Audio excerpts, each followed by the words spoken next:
ये है पॉलिटी की पॉइंट वाइज सीरीज। इसमें देखेंगे हम supreme court and high court से रिलेटेड 10 पॉइंट्स। आर्टिकल 124 से लेकर 147 तक सारे आर्टिकल बिलोंग करते हैं सुप्रीम कोर्ट से रिलेटेड, जिसमें बताया गया कि ऑर्गेनाइजेशन क्या होगी सुप्रीम कोर्ट की, इंडिपेंडेंस कितनी होगी, जुरिस्डिक्शन क्या होगा, पावर कितनी होगी, प्रोसीजर कितना होगा, ये मतलब सारी चीज़ें बताई गई हैं। आर्टिकल 124 से 147 मतलब इसके बीच में कोई भी आर्टिकल आ रहा है तो डायरेक्टली वो बिलोंग करेगा सुप्रीम कोर्ट को। और ये है पार्ट 5 ऑफ इंडियन कॉन्स्टिट्यूशन में। एवरी जज ऑफ सुप्रीम कोर्ट के जज को अपॉइंट करते हैं प्रेसिडेंट।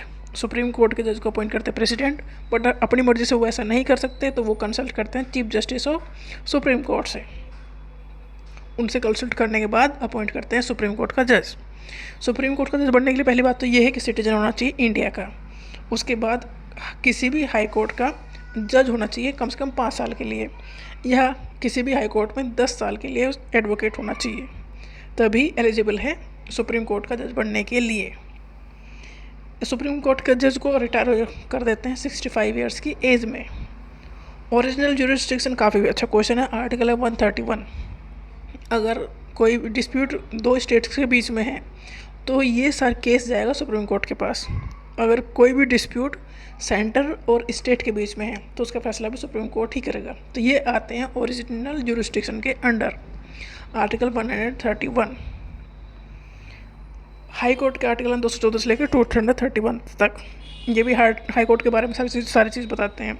हाई कोर्ट बिलोंग करता है part 6 of the Indian constitution. High court के जज को भी अपॉइंट करते हैं प्रेसिडेंट, बट इन्हें अपॉइंट करने से पहले वो कंसल्ट करते हैं चीफ जस्टिस ऑफ इंडिया, फिर उस स्टेट के गवर्नर और उस हाई कोर्ट के चीफ जस्टिस से।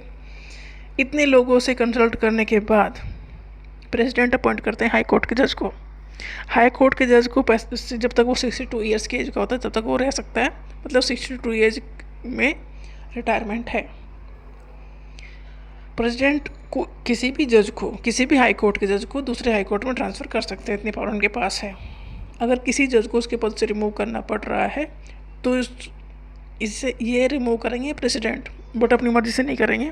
उसके लिए पार्लियामेंट को 100 मेंबर, मतलब लोकसभा के 100 मेंबर साइन करके दें, या राज्यसभा के 50 मेंबर साइन करके देंगे। लोकसभा के मेंबर देंगे स्पीकर को, राज्यसभा के मेंबर देंगे चेयरमैन को, फिर वो देंगे प्रेसिडेंट को। तब प्रेसिडेंट उस जज को इम्पीच करेंगे। इम्पीच मतलब उनके पद से हटाना।